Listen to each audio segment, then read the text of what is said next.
The warehouse stood silent under the afternoon sun, its metal walls holding nothing but shadows and the faint smell of oil.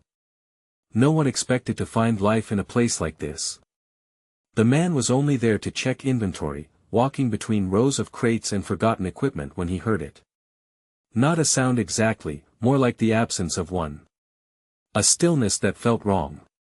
He turned toward the back corner, where light barely reached, and that's when he saw the shape. Small, spotted, pressed against the concrete like it had given up trying to move. A bobcat kitten, alone, motionless except for the shallow rise and fall of his chest. The man didn't know how long the kitten had been there. Hours, maybe days. His fur was matted, his body so thin that bones pressed against skin. When the man crouched down, the kitten didn't run. He didn't even lift his head. His eyes were open but distant, looking at nothing, seeing nothing. It was the kind of stillness that comes after fighting has stopped making sense. The man knew he couldn't leave him there. He found a jacket in his truck, wrapped the tiny body carefully, and drove to the only place he could think of. A rescue center on the edge of town, the kind that took in animals no one else knew what to do with. Inside, volunteers gathered around the small bundle. They spoke in whispers, moving slowly, surprised by how little the kitten reacted. A wild animal should have been terrified, clawing, hissing, fighting for its life. This one just lay there, breathing, existing, nothing more. They placed him in a quiet room, gave him water, offered food he barely touched. He was alive, but only just. And somewhere deeper in the building, past locked doors and reinforced barriers, something shifted. Rex had been pacing his enclosure when the kitten arrived. He always paced. It was the only way he knew how to exist anymore. Back and forth, muscles tight, ears alert to every sound. He had been at the rescue center for months, brought in after something no one liked to talk about. Whatever had happened before left him unable to trust anything. Not voices, not hands, not even the people who fed him. He reacted to everything as a threat, his body always ready to defend itself from invisible danger. The volunteers had learned to keep their distance. They fed him carefully, cleaned his space quickly, never lingered. Over time, a quiet understanding settled over everyone who worked there. Rex was unapproachable. Too damaged. A dog who would never be adopted, never be safe around people, never be anything other than what trauma had made him. But when the kitten was carried through the building, Rex stopped moving. His head lifted, nose testing the air. Something unfamiliar drifted through the ventilation, something small and wild and fragile. His muscles tensed, but not in the way the volunteers expected. There was no growl, no warning. Just sudden, complete stillness. He stood there, frozen, as if trying to understand a language he had never heard before. One of the volunteers noticed first. She had been walking past his enclosure when she saw him standing at the barrier, perfectly still, staring toward the hallway. His ears were forward, his body alert but not aggressive. For the first time since he arrived, Rex looked curious instead of defensive. When they moved the kitten into the secured holding room, they placed his small enclosure on the opposite side, separated by metal barriers designed to keep animals apart. Rex's section was larger, reinforced, built to contain a dog who couldn't be trusted. The kitten's space was temporary, just a safe place to recover. The moment the enclosure touched the floor, Rex moved. He walked straight to the front of his space and sat down. No pacing, no tension, just quiet focus. His eyes locked onto the small spotted shape across the room, and he didn't look away. The kitten lifted his head slowly, as if even that took effort. His ears twitched, catching the presence before his eyes found it. When he finally looked up and saw Rex sitting there, watching him, he didn't press himself into the corner. He didn't try to hide. He just watched back, two pairs of eyes meeting across a room that suddenly felt smaller. The volunteers stood frozen in the doorway. One whispered that she had never seen Rex do this. Another shook her head, unable to believe what she was witnessing. Rex had never responded to another animal with anything but agitation. He had never chosen stillness over defense. Yet here he was, sitting calmly, watching a tiny wild kitten with something that looked almost like recognition. Minutes passed. The kitten's eyes grew heavier, his small body relaxing in a way it hadn't since he was found. For the first time, he allowed himself to sleep without bracing for danger. And across the room, Rex stayed exactly where he was, watching over him, refusing to move even when volunteers passed by. It was as if he had found a purpose no one expected him to understand. The next morning, the kitten was stronger. Not by much, but enough to eat a little more, to move a little easier. Every time he woke, his eyes searched for the same thing. Rex was always there, positioned at the front of his enclosure, watching. When the kitten ate, Rex watched. When he slept, Rex stayed close. The volunteers began to notice changes in Rex they had never seen before. His pacing had stopped almost entirely.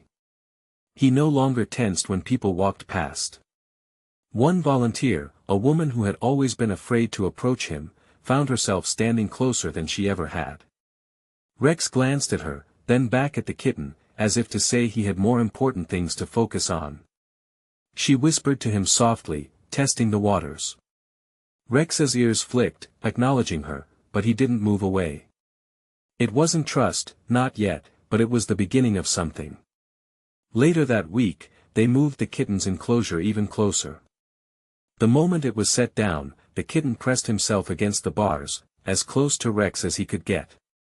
Rex responded immediately, positioning himself directly across from the kitten, their faces separated by only a few inches and the metal between them. That's when it happened. The carrier door hadn't latched properly after a routine check. No one noticed until it was too late. The kitten pushed it open with his nose and stepped out onto the concrete floor. His legs trembled, but he didn't stop. He walked straight across the room, past open space, past safety, until he stood directly in front of Rex's enclosure. A volunteer gasped. Another reached for her radio. This was dangerous, reckless, exactly what every protocol was designed to prevent. A wild kitten loose in the same room as a large, unpredictable dog. But no one moved. Because Rex had lowered his head. He pressed his nose through the bars, breathing in the scent of the tiny creature standing before him. The kitten didn't run. He lifted his face toward Rex, their noses almost touching through the metal. For a long moment, neither moved. Rex's expression changed, tension melting into something softer, something uncertain. He looked confused, as if he didn't understand what he was feeling but knew it mattered. The kitten swayed slightly, exhausted from the effort, but he didn't step back. He had found what he was looking for. A volunteer whispered, barely audible, that they were choosing each other. Another nodded, tears in her eyes. This wasn't instinct. This wasn't coincidence. This was connection forming in the only way it could between two creatures who understood what it meant to survive alone. After that moment, everything changed. The kitten was gently returned to his enclosure, but the bond had been acknowledged. Over the following days, Rex continued to transform. He allowed a volunteer, a man who had always kept his distance, to approach closer. The man spoke softly, never demanding, never pushing. Rex listened. One afternoon, the man extended his hand slowly, and Rex didn't pull away. He sniffed it cautiously, then allowed the briefest touch. The man's voice shook when he whispered that it was okay, that Rex was safe now. And somehow, impossibly, Rex seemed to believe him. The kitten grew stronger each day, his wild instincts returning, his body filling out. The volunteers knew what that meant. He was ready for the next step, transfer to a wildlife rehabilitation center where he could learn to survive in the wild. It was necessary. It was right. But it felt like losing something precious. The morning of the transfer arrived too quickly. When the carrier was brought in, the kitten sensed the change immediately. His ears flattened, his body tensed. A volunteer lifted him gently and placed him inside. The moment the door closed, he made a sound none of them had heard before. A tiny, broken cry of confusion and loss. Rex moved instantly. He pressed himself against the bars, pushing his nose through as far as it would go, searching for the kitten inside the carrier. His breath fogged the plastic. His eyes never left the small shape trembling inside.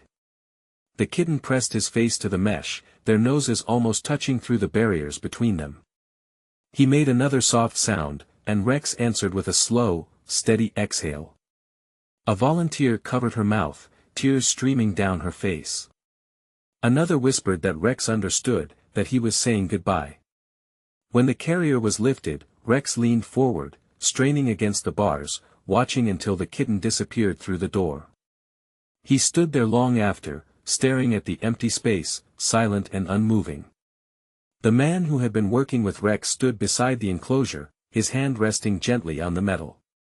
He spoke softly, telling Rex it was going to be okay, that the kitten needed to go home. Rex finally turned his head, looking at the man with eyes that held something new. Not just recognition, but trust. Fragile, tentative trust. Weeks passed. At the Wildlife Center, the Bobcat kitten thrived. He learned to hunt, to climb, to read the forest the way his ancestors had. When the day came for his release, he walked into the wilderness without hesitation, strong and wild and free.